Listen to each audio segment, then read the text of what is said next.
صباح الفل عليكم لو كنتوا بالنهار، ومساء الفل عليكم لو كنتوا بالليل. النهارده احنا في معرض كافيكس لمستلزمات القهوه والكافيهات والمطاعم، وفيه بيتجمع اغلب براندات القهوه ومستلزماتها، وبيكون فيه على هامش المعرض ندوات ولقاءات كلها بخصوص الكافيهات والمطاعم وازاي نديرها. السنه دي بقى هي السنه التاسعه للمعرض، والاولى ليا في حضوره. المعرض بيكون فرصه كويسه جدا عشان نعرف مستجدات القهوه في مصر. تعالوا بقى نشوف قابلنا ايه في المعرض بخصوص القهوه، وايه البراندز اللي احنا شفناها بتعلن عن نفسها في المعرض السنه دي. يلا بينا مع بعض. اول حاجه قابلتنا كان شركه تارجت للاستيراد والتصدير والصيانه، ودي مسؤوله عن صيانه ماكينات القهوه وماكينات الاسبريسو زي ما انتم شايفين كده قدامكم. وبعدين قابلنا شركه الفتح، وكان عندها تشكيله كبيره من ماكينات القهوه التركي وماكينات القهوه الكبسولات، وكان عندهم براند جديد للماكينات اسمه ديسيني. البراند ده بيعمل ماكينات قهوه تركي شبيهه لماكينات الاوكا بالظبط، وكان عندهم كمان كنك ورمالات وسخانات قهوه ومستلزمات كتير من مستلزمات القهوة التركي. لو حد حابب انه يفتح اي كافيه او اي حاجة فيها قهوة تركي هيلاقي عندهم تشكيلة كويسة جدا. والحقيقة ان ده شيء جميل ان نلاقي فيه منافس لماكينات القهوة الموجودة في السوق، بحيث ان ما يكونش فيه اوكا وبس، لا يبقى فيه اوكا وبراندات تانية غيرها. وبعدها بقى لقينا فيه مسابقة للطبخ وفيها شيفات كتير مشتركين، وشكلهم الصراحة كانوا جامدين جدا. وكان اشهر رعاة المسابقة دي شركات بيتي والمراعي.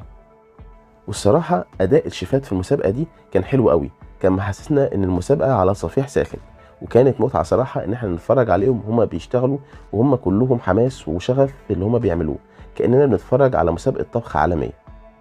وكان كمان في مسابقة للباريستا واللاتيه ارت، وكان الفايز فيها هيشترك في بطولة العالم، ودي كانت حاجة جميلة، ونتمنى للفايزين في البطولة دي إنهم يحققوا كمان مراكز كويسة في بطولة العالم اللي جاي. وبعد كده قابلنا بانتون تويا ستوديو، وهم البراند اللي بيعمل اغلب الكوبايات الورق والبلاستيك لاغلب الكافيهات وبراندات القهوه، الى جانب البيبر باجز. وكان عندهم الوان كويسه جدا ومميزه زي ما انتم شايفين كده. وبعد كده قابلنا شركه تارجت اللي بتوفر براندات سيجافريدو وبون كافيه وبرودز. وقابلنا بعدها الكورنر بتاع شركه لامارزوكو، الشركه المشهوره لماكينات الاسبريسو. وكمان لقينا باريستا اي جي اللي بيع مستلزمات القهوه المختصه. وما استنيناش كتير لحد ما لقينا الكورنر بتاع رو بلاس كافي، وده يعتبر من اشهر اماكن شراء القهوه المختصه ومستلزماتها حاليا في مصر، وانا شخصيا برتاح لما بشتري منهم. وعندهم تشكيلات جميله من الكيتلز وادوات الترشيح والمطاحن والكوبايات.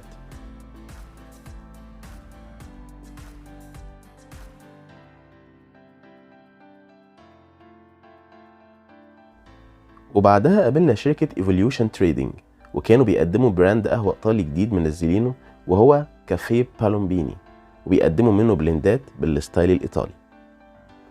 وانا الصراحه جربت من عندهم القهوه الاسبريسو بتاعتهم بكذا بلند موجود، وما عندهم كل اللي موجود بلندات، بس كان طعمها حلو ومرارته مش قويه.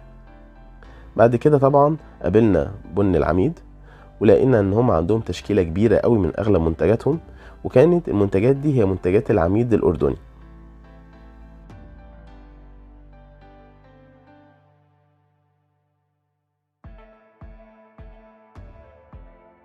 وقابلنا بعدها بن الفيومي، وده كان من الرعاة الرسميين للمعرض السنه دي.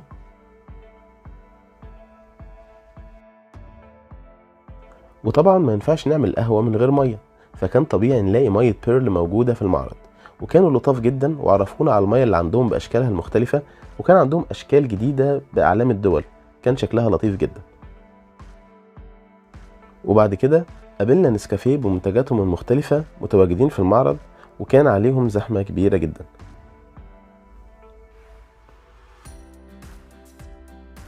ودرينكس اروما كانوا متواجدين هناك، وعندهم تشكيله جميله قوي من الفناجين والبتشارات والصوصات والفليفرز، الى جانب ادوات القهوه المفلتره وادوات قهوه الاسبريسو.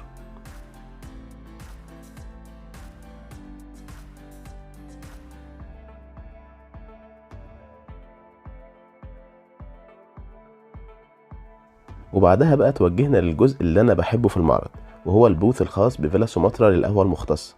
والمتابعين منكم من زمان هيعرفوا ان انا كنت اول واحد يتكلم عنهم في اليوتيوب، وهم فعلا عندهم قهوه مختصه جديره بالتجربه.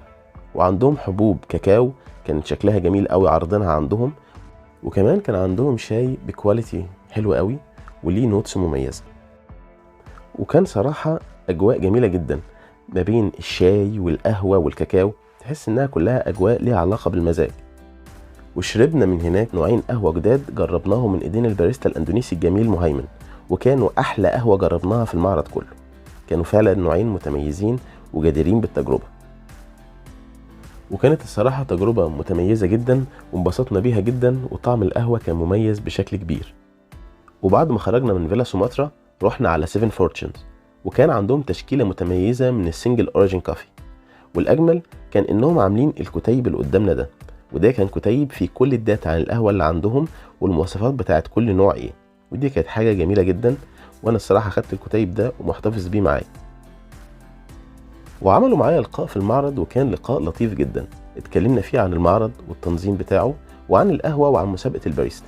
والمعرض فعلا كان جميل وكان تجربة حلوة جدا بالنسبة لي، وان شاء الله بإذن الله نكررها بعد كده. مع السلامة.